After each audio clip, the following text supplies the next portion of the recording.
This is Nightline. Tonight, Britney Spears arrested. The singer known for hits like Toxic. Pulled over for erratic driving and arrested for a suspected DUI. Northbound 101 from Rancho Road, a black BMW sedan in and out of lanes and near TC, now speeding. What her team is saying tonight. There might be something else going on with Britney right now. And pain at the pump.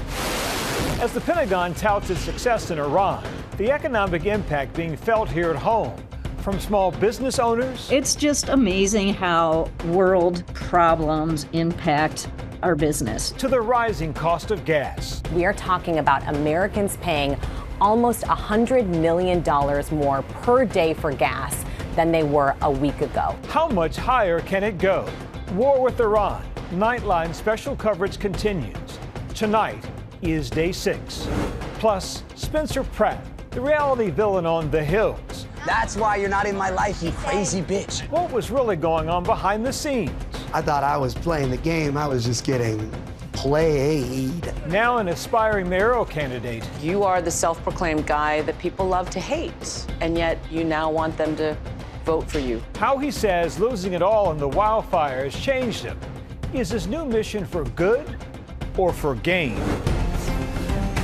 From ABC News headquarters in New York, this is Nightline. Good evening. Thank you for joining us. Singer Britney Spears is back in the headlines, and this time in trouble with the law.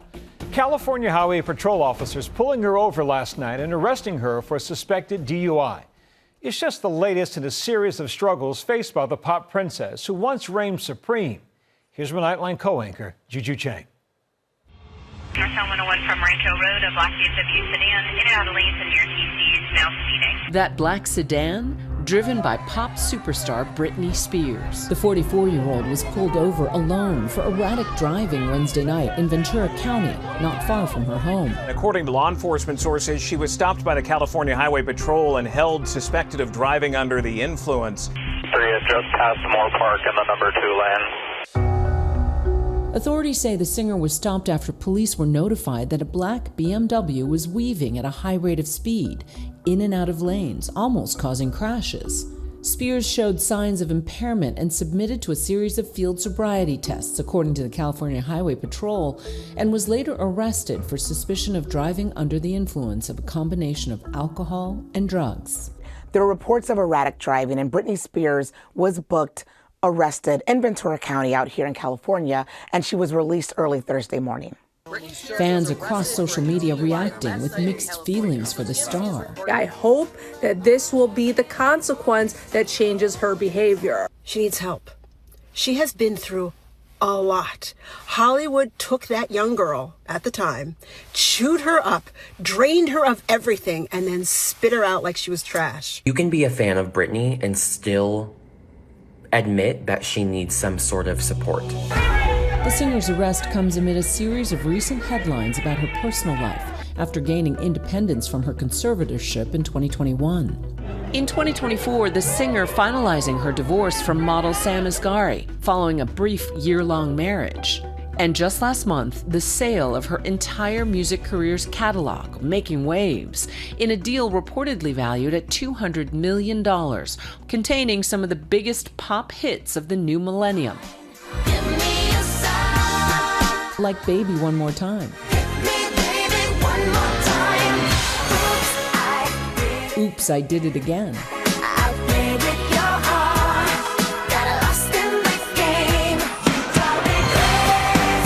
And Crazy. Cementing her status as a princess of pop. I think Britney Spears selling her catalog probably communicates something a little bit differently to us. She has said that she no longer has any interest in performing or making music. And so perhaps this was her communicating in a very lucrative deal that she was really done with that part of her life. After her arrest Wednesday night, a representative for Spears telling ABC News, this was an unfortunate incident that is completely inexcusable. Britney is going to take the right steps and comply with the law, and hopefully this can be the first step in long overdue change that needs to occur in Britney's life. I think because that statement is coming from inside her camp, it's telling us that there might be something else going on with Britney right now. The statement going on to say hopefully she can get the help and support she needs during this difficult time. Her boys are going to be spending time with her. Her loved ones are going to come up with an overdue needed plan to set her up for success, for well-being. Is it a white flag? Is it them asking for help outside of their team? We don't really know, but what we do know is this is unlike something that we have ever seen before. All of it unfolding after the conclusion of her controversial and highly publicized conservatorship in 2021. I think one thing that we can assume that this news probably told us about the reality of the conservatorship is that some measures were in place for a reason. The police investigation is still ongoing. Chemical test results are pending. Spears is expected to appear in court on May 4th. Our thanks to Juju. Now to our special ongoing coverage of the war with Iran. While the widening conflict may be half a world away, gas prices here at home are soaring, and small business owners are already seeing an impact on crucial inventory. We look at the economic fallout tonight on day 6 of the war with Iran. I got a WhatsApp message from our shipper in Nepal, and they said, "Do you know what's going on in Iran?" As small business owner Marla's chauffeur watched the war with Iran break out and flight after flight get grounded, she immediately started to worry. It's just amazing how world problems impact our business. Many of the products from her import business fly through Qatar and were due to ship out right as the conflict began.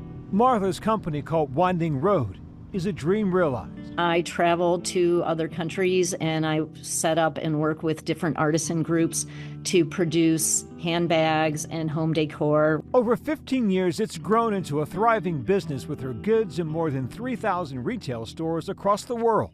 We are now employing over 300 women in Nepal who had been at risk for human trafficking.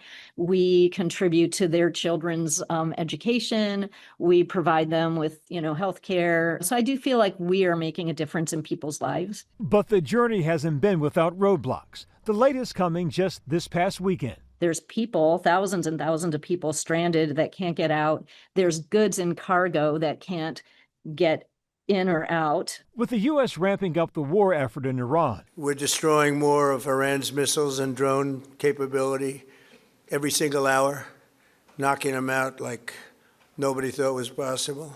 The economic impact starting to be felt around the world, from small business owners like Marla to rattled markets. Tonight, the stock market plunging. Americans here at home are seeing the impact of the war at the gas pump. The biggest concern centered around spiking oil prices. On Thursday, Iran claiming it struck a tanker in the Gulf and also hit an oil facility in Bahrain. Here in the U.S., Americans going to fill up their tanks may already be feeling it, with gas prices up almost 30 cents in the last week. Fill up your gas tanks today. Carpool to work if you can, walk everywhere if you can. We are talking about Americans paying almost $100 million more per day for gas than they were a week ago. Like, when are we gonna get a break? But now it's really, are we even gonna get a break? We already are paying, more in the grocery store. We're paying. This summer, I'm not gonna be traveling in my vehicle as much as I would have otherwise. Oil is at the center of the global economy, and you can't think about oil and the global economy without talking about the Strait of Hormuz. The Strait of Hormuz, a narrow passageway between Iran and Oman, is where 1/5 of the world's oil passes through. Since the war began, movement there coming to a virtual standstill. Iran threatening to attack ships that try to pass through.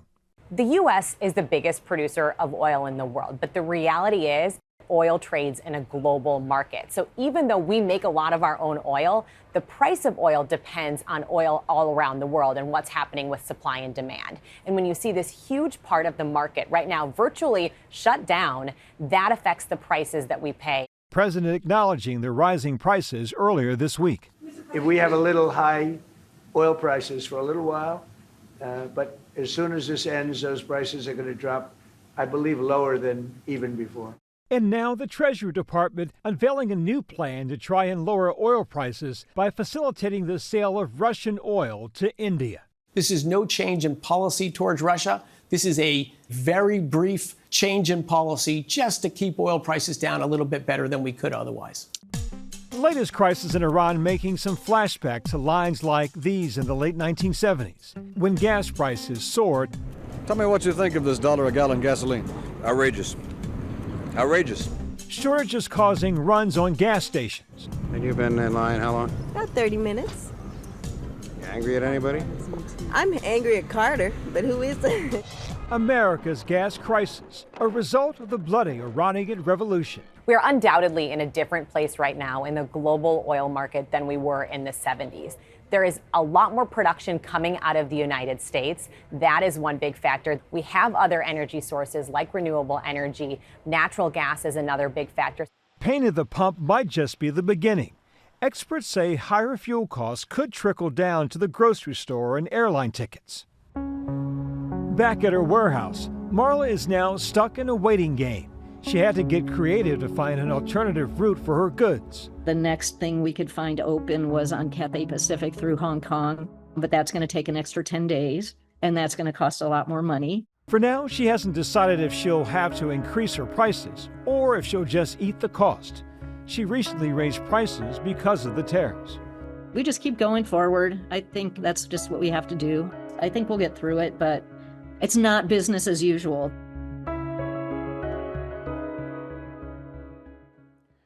When we come back, Spencer Pratt, the reality show villain everyone loved to hate on the Hills, the surprising political move he's now making.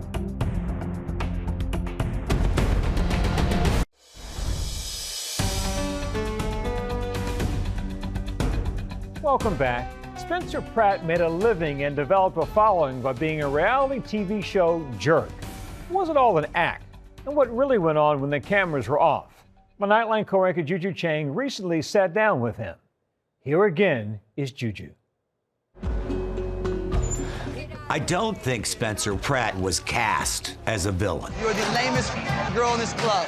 That's why you're not in my life, you crazy bitch. I think the villain role was something that he sought out. I haven't given up anything for this relationship. He appeared like the kind of guy that your mother would warn you against dating. Come on. Spencer Pratt says that reality TV villain persona was all an act. I was always just trying to be the villain or the drama of a show to try to hit ratings bonuses and get more money and have more success from the show. I'll always say for my part of it, it was 1% real and everything was manufactured. I thought I was playing the game, I was just getting played. If he says that he was manipulated on the show, that's a lie. It's because he wanted to be manipulated. He could have very easily walked away. Spencer is the kind of person who has nothing left to lose. It's like a defining character trait of his. He's always in this process of rebuilding, literally and figuratively. It's all gone. I think that today, Spencer's public image is more entwined with the Palisades than it has ever been in his career. 1 year after losing everything in the Palisades fire, Pratt's rebuilding with a new mission.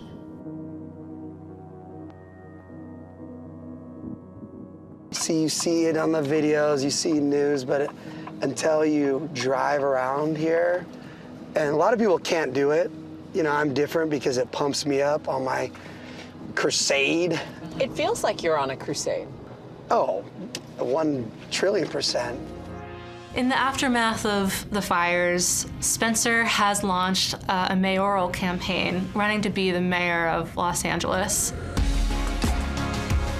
You are the self-proclaimed guy that people love to hate, and yet you now want them to vote for you for mayor. Yeah, well, again, I'm not trying to get anyone to love me. How is this reality TV bad boy going to flip the script and become someone that people can get behind? Pratt now writing a new chapter in his life, and on paper.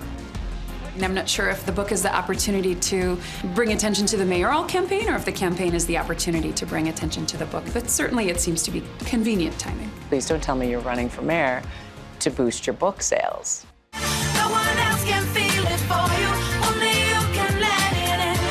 The Hills was on MTV.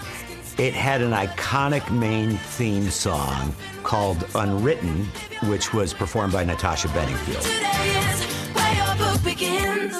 is still unwritten. Spencer Pratt first comes on The Hills as the boyfriend of Heidi Montag, one of the main cast members on The Hills. And Heidi and Spencer in the second row. He knew that being the antagonist, he would become indispensable as a member of the cast by saying the most outrageous things. You are rolling around with my enemy, so that makes you my enemy. The title kind of says it all. The guy you love to hate, confessions of a reality show villain. What are you confessing to in this book? I would just say my identity for 20 years, because for me it was always a performance. I have no regrets. I would do it again. The real world is very hard to get paid that much money, so it's a high-class problem. $100,000 an episode? To more. They told me if I got to 5 million, that like the live ratings, 5 million viewers, I'd get $1 million. I felt like an NFL player. You know, this is my big game. But you were a willing victim in the sense that you wanted to be the bankable villain. Exactly. Everyone was profiting. Everyone made millions at the cost of my identity. It's in his DNA to promote, to sell, to make sure that he stays relevant, that the show stayed relevant. And I think that in the end, it did help extend the lifespan of the show. It helped increase viewership. Then came the fires last year in Southern California. A fast-moving wildfire racing through Pacific Palisades. And Spencer Pratt was documenting what all of that looked like in real life, and it garnered so much empathy from people because it was almost like he humanized something that probably felt like it was really far away from people who are outside of California. It's hard for your brain to really accept total loss in advance. Many can't afford to rebuild. I would say 95% of the people in the Palisades can't afford to rebuild. Including you. Correct. You've gotten political. That is a word, correct, but I'll just say I've gotten serious. When I'm mayor, I will serve all the people of Los Angeles. I'm not a politician. I am not wealthy. I don't have any connections. I don't have any favors I owe anybody. All I want is accountability and transparency for our city. And what makes you qualified to run one of the largest metropolitan areas in the country? Whatever these people's qualifications that are currently running this city into the ground, I don't want whatever they're experts in. And what I want to do as mayor is stop what they're doing. The truth is that he's not telling us that he's reformed and that he's this completely changed person. We really haven't seen much evidence in that outside, I suppose, of being empathetic about what he lost in the wildfires. If anybody could reverse the image that they have, it would be Spencer Pratt. I find it completely plausible that he could go from TV's biggest villain to a credible candidate for the mayor of the city of Los Angeles. Again, I don't care about my image. I am doing this because I truly feel the only way to get the change that we need in LA is to get rid of these people that are in power. It's that simple. You're not out here saying I was misunderstood. And I'm not asking for any forgiveness. I made choices, I have to live with them, and I'm doing what I'm doing now because I feel the moral responsibility. I'm doing what I feel like God has me doing. Our thanks to Juju. You can see more in Hated on the Hill, Spencer Pratt Rewritten, now streaming on Disney Plus and Hulu. Coming up, the house that can tell the story of the Brady Bunch. Special honor it just received.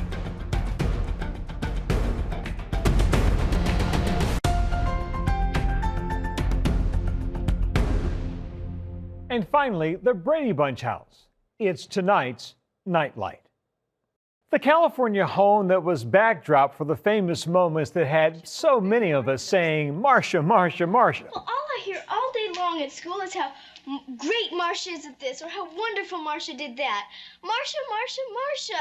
It's now a landmark. The Los Angeles City Council passing an ordinance declaring the home in Studio City an historic cultural monument. And that's Nightline for this evening. Watch all of our full episodes on Disney Plus and Hulu. We'll see you right back here tomorrow. Thanks for the company, America. Good night.